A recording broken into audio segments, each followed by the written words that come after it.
Então, há várias possibilidades, mas é importante você definir qual o objetivo que eu quero alcançar através dessa aquisição, dessa arrematação, porque você vai precisar fazer algumas análises, seja análise financeira, seja análise jurídica, seja uma análise de mercado.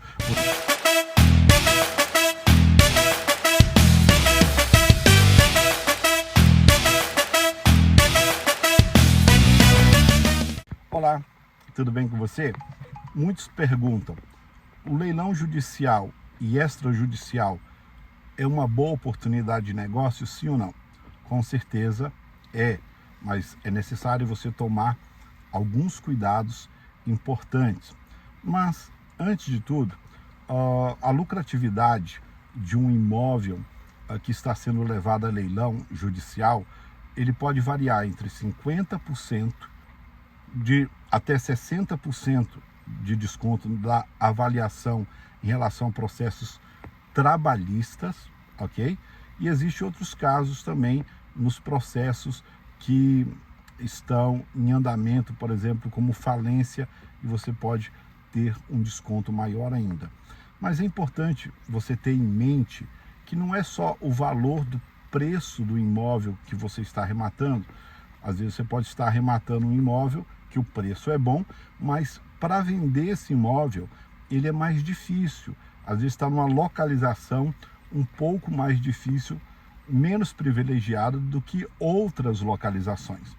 É importante você também ter em mente que você não vai ter somente o gasto da arrematação.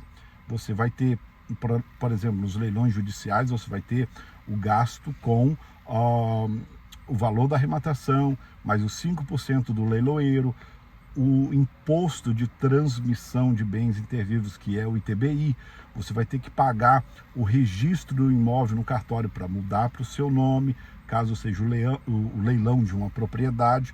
No caso do extrajudicial, você tem, dependendo do tipo da modalidade de leilão da Caixa Econômica, pode ser o primeiro ou segundo leilão, ou talvez você pode estar comprando numa venda direta, mas você pode ter, sim ou não, ali os 5% do leiloeiro, ou não, dependendo se é uma venda direta online, e você vai ter que ter ali a despesa com escritura, você vai ter que ter a despesa com o ITBI, mas também o registro no cartório de imóveis, para ambos as espécies de leilão, seja judicial ou seja extrajudicial.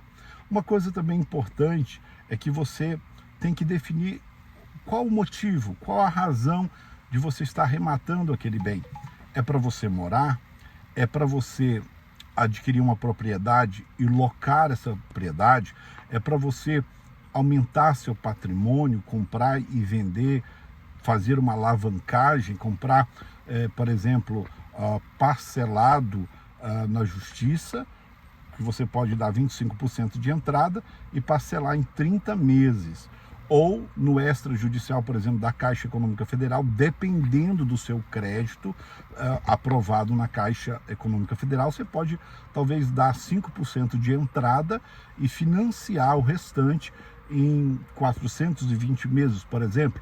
Mas só que durante esse financiamento, você pode vender esse imóvel para outra pessoa, que pode quitar esse contrato, ou mesmo ela pode financiar pela Caixa e quitar esse contrato, e você ter ali um lucro durante aquele período que você financiou esse imóvel.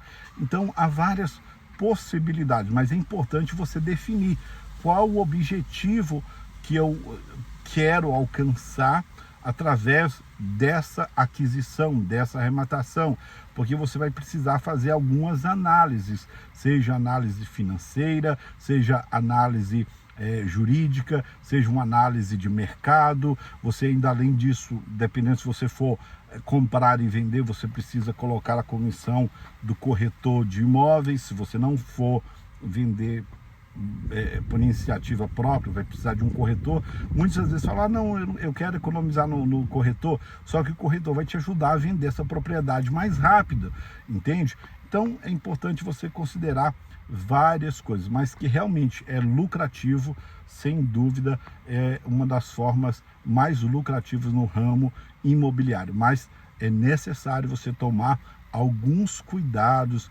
É importante você ler o edital, porque no edital está toda a regra daquele leilão. Você precisa analisar a matrícula do imóvel, que vai estar ali especificado se aquele leilão realmente cumpriu, por exemplo, no extrajudicial, se cumpriu algumas etapas da lei. No leilão judicial, você vê se realmente está sendo leiloado os direitos que alguém tem sobre aquele imóvel, se é a propriedade, se é o domínio daquele imóvel, entende? Então, muitas pessoas têm medo de arrematar o imóvel, se estiver ocupado. É muito melhor que ele esteja ocupado do que desocupado, porque o imóvel desocupado, muitas das vezes, ele está abandonado. E quando ele está ocupado, se é o próprio devedor, se é o próprio, ou se é um inquilino, aquele imóvel, pelo menos está tendo algum tipo de cuidado, tá ok? Mas é importante você sempre fazer algumas considerações, é importante você sempre analisar algumas coisas importantes, algumas informações que você não pode passar desapercebido dentro de um leilão, seja judicial ou extrajudicial.